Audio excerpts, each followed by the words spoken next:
Hello दोस्तों, कैसे हैं आप सभी। आशा करती हूँ अच्छे होंगे और मन लगाकर अपनी पढ़ाई कर रहे होंगे, क्योंकि एग्ज़ाम समय जो है करीब आ रहा है और पढ़ाई भी जो है ज़ोर शोर से होनी चाहिए, जो कि ज़रूरी भी है। क्योंकि आजकल कंपटीशन इतना टफ हो गया है ना कि क्या ही किया जाए। तो चलिए, आज आपकी तैयारी को और भी बेहतर करने के लिए आज हम जो है बात करेंगे उदय शंकर भट्ट की एकांकी पर, क्योंकि इस समय हमारी जो सीरीज चल रही है वो है एकांकी विधा।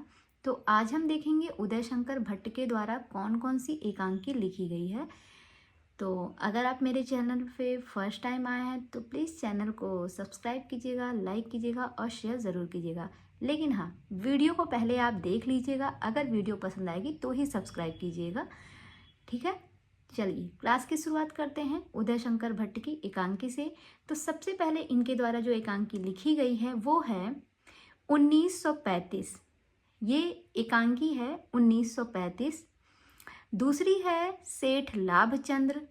अगली रचना है नेता, मुंशी अनेखेलाल, बड़े आदमी की मृत्यु, अंधकार और प्रकाश, एक ही कब्र में, आदिम युग, नए मेहमान, वर निर्वाचन, नई बात, पर्दे के पीछे, स्त्री का हृदय, 10,000, दुर्गा, विष की पुड़िया, धूम सिखा, आज का आदमी।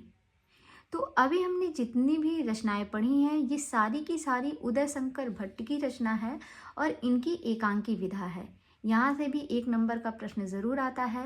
तो अब इनके एकांकियों को हम ट्रिक के माध्यम से याद करने का प्रयास करते हैं।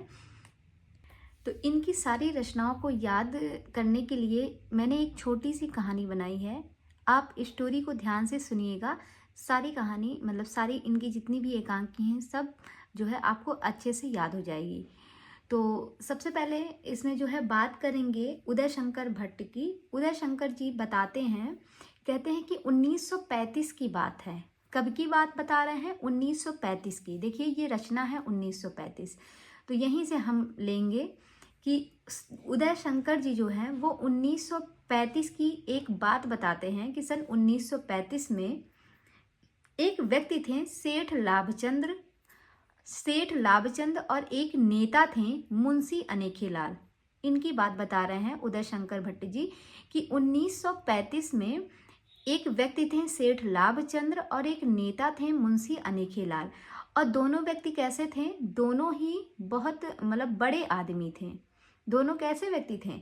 दोनों बड़े आदमी थे।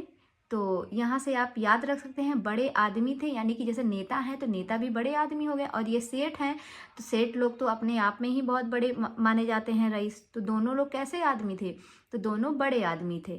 तो बस यहाँ से याद रख सकते हैं कि दोनों बड़े आदमी थे। तो बड़े आदमी की मृत्यु, उन दोनों बड़े आदमी की क्या हो जाती है? उन दोनों बड़े आदमी की मृत्यु हो जाती है, जिनमें से एक की मृत्यु अंधकार में होती है और एक की प्रकाश में। इस तरीके से याद करिएगा कि दोनों बड़े आदमी की मृत्यु जो है वो एक की अंधकार में होती है और दूसरे की प्रकाश में। फिर उन दोनों को एक ही कब्र में दफना दिया जाता है। जो दोनों बड़े आदमी थे उन दोनों को एक ही कब्र में दफना दिया गया। उसके बाद आदिम युग में, उसके बाद क्या हुआ? आदिम युग में इनकी पुण्यतिथि पर कुछ नए मेहमान आए। होता है ना, जब किसी व्यक्ति की डेथ हो जाती है उसके साल भर बाद जो है उनकी पुण्यतिथि मनाई जाती है। तो वैसे ही इनको मैंने कनेक्ट किया है कि कुछ दिन बाद इनके आदिम युग में कुछ नए मेहमान आए। जब इनकी पुण्यतिथि कब मनाई गई? आदिम युग में इनकी पुण्यतिथि मनाई गई। तो उस पुण्यतिथि में कुछ नए मेहमान आए। तो जब वो नए मेहमान आते हैं तो वो किस लिए आते हैं? वर निर्वाचन के लिए आते हैं। किस लिए आते हैं? वर निर्वाचन करने के लिए, ना कि उनकी पुण्यतिथि उनको श्रद्धांजलि देने के लिए।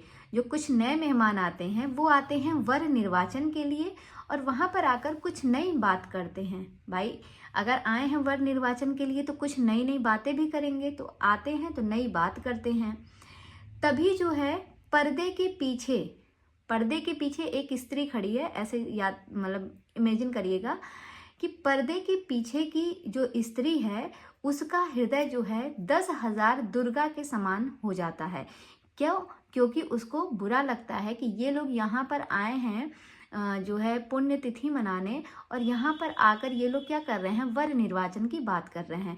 तो जब वो नई बातें सुनती है तो पर्दे के पीछे की जो स्त्री है उसका हृदय कैसा हो जाता है, 10,000 दुर्गा के समान हो जाता है, जो कि एक विष की पुड़िया कैसी हो जाती है, विष की पुड़िया के समान हो जाती है। मतलब 10,000 दुर्गा का रूप रख लेती है, यानी कि बहुत गुस्से से भरी है।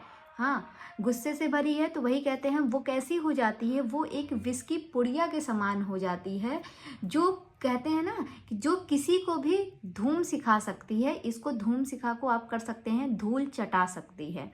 तो ये इसको ऐसे ही कनेक्ट कीजिएगा कि जो लोगों को क्या कर सकती है, धूम सिखा सकती है, और उनमें से आज के आदमी, जो आज के आदमी हैं, उन्हें भी वो धूम सिखा सकती है। इस तरीके से इनकी सारी रचनाओं को हम कनेक्ट करेंगे। एक छोटी सी स्टोरी थी, एक बार मैं इसको फिर से पढ़ती हूँ ताकि आप लोगों को दिमाग में अच्छे से बैठ जाए आप लोगों के। तो उदय शंकर भट्ट हैं। उदय शंकर जी बताते हैं 1935 की एक स्टोरी बताते हैं कि सन 1935 में सेठ लाभचंद्र और नेता मुंशी अनेखेलाल दोनों बहुत बड़े आदमी थे। तो उन बड़े आदमी की मृत्यु जो है एक की अंधकार में होती है और दूसरे की प्रकाश में। तो उन दोनों की मृत्यु को जब हो जाती है तो उनको एक ही कब्र में दफनाया जाता है, और दफनाने के बाद जो है 1 साल बाद आदिम युग में उनकी पुण्यतिथि मनाई जाती है। तो जब उनकी पुण्यतिथि मनाई जाती है तो उसमें कुछ नए मेहमान आते हैं। जो नए मेहमान आते हैं वो आते हैं वर निर्वाचन के लिए, और जब वहाँ पहुँचते हैं तो वो नई बात करते हैं। जब नई बात करते हैं तो पर्दे के पीछे की एक स्त्री जो है उसका हृदय जो है वो 10,000 दुर्गा के समान हो जाता है, जो कि विष की पुड़िया बन जाती है। कैसा रूप रख लेती है, विष की पुड़िया के समान, यानी कि जहर का रूप रख लेती है।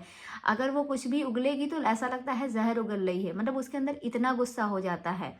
तो क्या होता है, विष की पुड़िया के समान हो जाती है, जो किसी को भी क्या कर सकती है, धूम सिखा सकती है, यानी कि धूल चटा सकती है, चाहे उनमें आज का ही आदमी क्यों ना हो। जो आज के आदमी है उनको भी वो बख्शेगी नहीं, उनको भी वो धूल चटा सकती है या धूम सिखा सकती है। तो ये था उदय शंकर भट्ट की एकांकी। आशा करती हूँ ये ट्रिक आपको अच्छी लगी होगी और अच्छे से याद भी हो गया होगा। और जैसा भी लगा हो आप कमेंट में जाके अपने सुझाव हम तक ज़रूर पहुँचाइएगा।